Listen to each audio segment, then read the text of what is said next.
করছি, সেজদায় পড়ে গেলেন, সেজদায় পড়িয়া কান্নাকাটি করতেছেন। আমার ভাইরা, আমার বন্ধুগণ, কেন কাঁদতেছেন? তার কান্নার কারণ কি? সালমান ফার্সি ডাক দিয়ে বলেন, আল্লাহ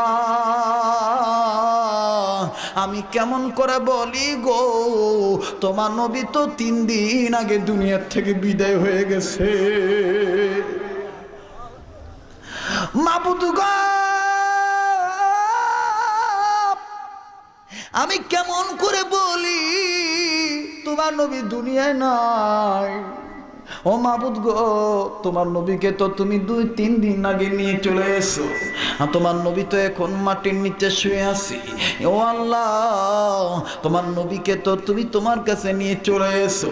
আমি এখন এই পাদ্রী লোকটাকে যদি বলি নবী দুনিয়াতে নাই, পাদ্রী লোকটা গোমরাই হইয়া আবার তার দলে ফিরে যাবে।